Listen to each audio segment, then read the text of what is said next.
What's up, guys? In this video today, I want to talk about this fancy ammo that I just came across at a gun show, and let's have a look at it in a couple different firearms.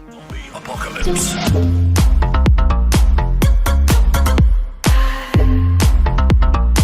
Okay, so this is the Aguila 22 LR Super Colibri ammunition. This is going at 590 feet per second, and it's a 20 grain projectile. And basically what I hear is that there's no gunpowder inside of it. All it is just a primer basically sending off the round. So some risks that people have mentioned is that you don't want to shoot this out of a rifle, or you want to be cautious that you shoot this out of a rifle because maybe the projectile gets stuck in the rifling or stuck inside the barrel because there's not enough oomph to get it out of there, right? But I've already tried it in a Ruger 1022. Seems to work just fine. I've shot over 10 rounds in it and all projectiles have left the barrel. So what I want to do today is shoot out of a Ruger Mark IV 22/45 Lite Pistol here like that. And as you can see, I took the thread protector off because we're going to be shooting it with and without a suppressor, and also my Ruger 1022 LR. Now I did another previous video about this thread adapter or this muzzle brake adapter like this, and so far it's worked pretty good. You want to make sure it's concentric with the barrel because you don't want to have any baffle strikes, obviously. But people have been using this for muzzle devices or brakes or compensators, things like that. And I've seen a few people also use it as a mount for a suppressor, which I've also started to do now too, because this is not a threaded barrel. As you can see, there's a slot there. So if you do have a front sight, this slot will just go over the top. I just put the slot at the bottom just because, you know, I don't know, no reason to have it at top, or it doesn't really matter how you have that on there. You just need to make sure that it is aligned, and it seems like it's a really good fit and the holes and everything line up. I also tested it with a suppressor on top, shined a light down through the bore just to make sure that I didn't have any misalignment issues.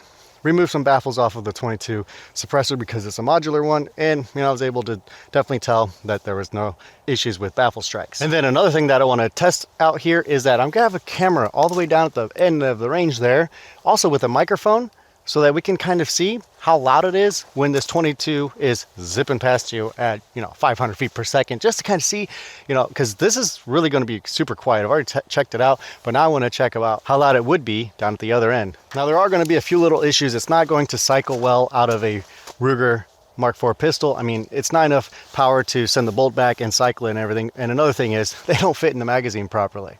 As you can tell, it's a shorter round projectile. Take one of these out, or maybe I can show you. I try to point it up like that to get it to fit in there, and then just wants to pop out then, right? So if you put it all the way back, they want to just kind of lay down flat on top of each other, and that's not going to make it cycle reliably. So we're just going to do one by one. All right, guys. So I think first I'm going to do 5 shots. We'll do the Ruger pistol first. Have to load these manually, just like I mentioned. And here we go.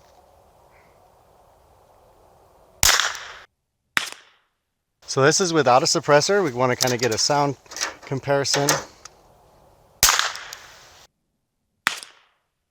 There's a bit of an oomph to it, a little bit of a crack.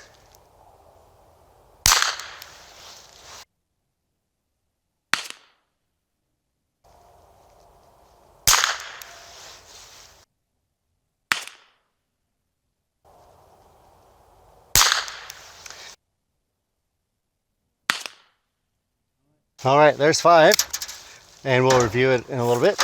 Now, another thing is there's no risk of it being dirty or anything because there's really no gunpowder in it. It's just a primer, right? So that's another plus. Maybe less cleaning. All right, here we go with the rifle, no suppressor. See how quiet or loud it is.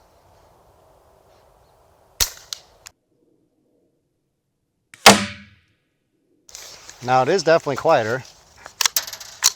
And you do have to cycle it yourself.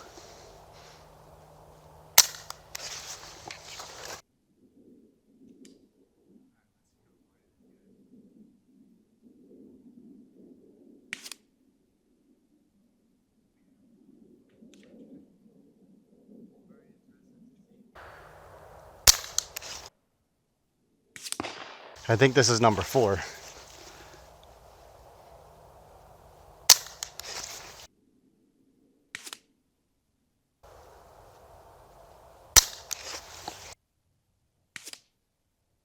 Okay, so there we go with no suppressor. Okay, now let's go ahead and throw this suppressor on. So the suppressor that I have is the Silentium MG22. They don't make this anymore, unfortunately. I have a video about it and comparing the sound differences when you remove these baffles, because it is a modular one. Very, very sweet suppressor. I don't have a wipe in it. But you know, you don't really need it. It's still gonna sound really quiet, but I really love this suppressor. Been using it a lot. It's gonna need cleaning here soon. Wow, you can definitely feel the weight difference. Let's try this again now with the suppressor. All right, let's see how quiet it is, guys.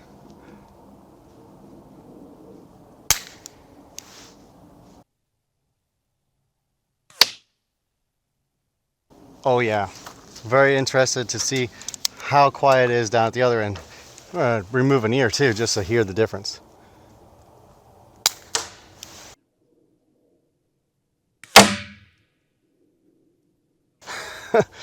Oh man. Now I did shoot these at a target and they are aiming really low. So be mindful of that when you're using this ammo, depending on the range that you're at too.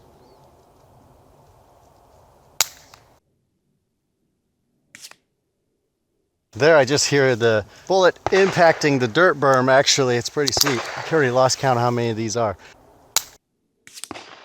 I think one or two more. Let's go with two more. Can't have too much fun with this, right?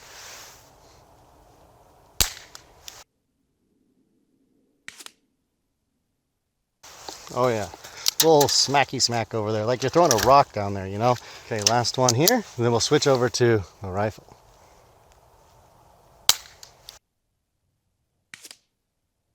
All right, and the muzzle with the suppressor does not even get warm or get hot. This is still as cold as I put it on. Actually, it's got colder once I got out of the box there. Go ahead and throw it onto, get some of that excess carbon off of the threads. Okay, suppressor out of a rifle.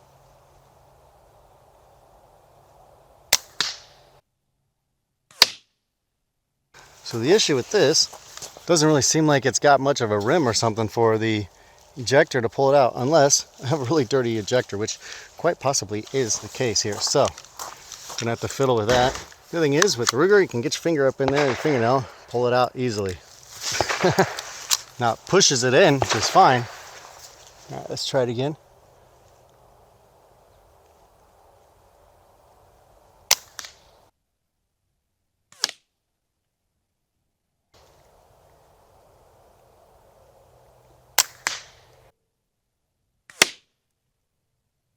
I think my sights are way off. It's hitting the board to the right. Well, not my sights aren't off, but just that this projectile seems to go all over the place in the rifle. Oh, that one ejected, yay.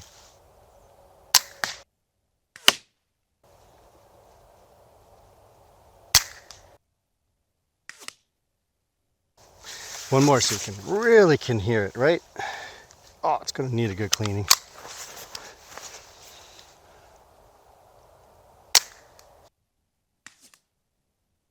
Okay, we are clear. Oh, and check this out, guys. I shot a couple at this target, and look, there's one hit, there's a second hit. That doesn't even take the paint off the target. So hey, another advantage. Shoot your steel targets. You don't have to use a lot of paint now. I mean, the only way you'll know you hit it is if it makes a ding, but hey, you know, that's pretty neat there. Not enough power there to even, I mean, it made a little tiny, nope, I scratched that off. There's no loss of paint at all. How about that? That's neat. I mean, I bet a steel BB would at least chip a little bit off of there, but this lead stuff, man, thought I'd share that with you guys. All right, what did you guys think down here at this end of the range here? Was it pretty quiet? Because, you know, I had this board right next to me over here. I think a few of them were smacking it. I don't know. I think, oh, check this out, guys. Let's see if we can see this. See that right there? That is one of the projectiles. They don't even go through the board or the wood here. You know, it's lodged in there. Let's try to take that out. Got one of these. So this distance wasn't that far. It was probably about 30 yards or so. Trying to dig that out. I don't want to damage it too much. Got a screwdriver tip here. Let's see if we can pull this out. There we go. This is one of the projectiles. Picture for you. So that's the projectile of the Aguila Colibri, just a solid piece of lead with a little bit of a concave back end there, which was just stuck inside of the board here. That's the smacking that I heard. So some of those shots, you heard a little crack or smack. That's because this projectile is sticking in there. So you know you're not going to get a lot of penetration through wood. So whatever information you need to use that for, there you have it. Let's see if there's any more. I know a few of them were shot in here. I don't know if that one was out of a rifle or if that one was out of a pistol here. Let's see if we have any more in here. I heard it a few times. I mean, I bet if you were wearing a thick, heavy jacket, it wouldn't even feel much. I don't know. Do you guys see any? Because I don't see any more. I know a couple of them went in. And so I doubt many went through. Let's see on the back side if I see any. All right, there you guys go. That's the video. Hope that was interesting to you and that it was a lot of fun, all right? Because that ammunition, I think I'm going to pick up a bunch of those actually. That's a lot of fun to shoot. Super, super quiet. I mean, heck, I mean, if you lived out in the country or, you know, you wanted to shoot in your basement or something like that, you definitely could. You're not going to have any risk of, you know, lead poisoning and stuff like that. And these aren't going to be penetrating or scaring anybody off. So yeah, there you go. All right, like and subscribe if you guys like this content, and we'll see you guys in the next video.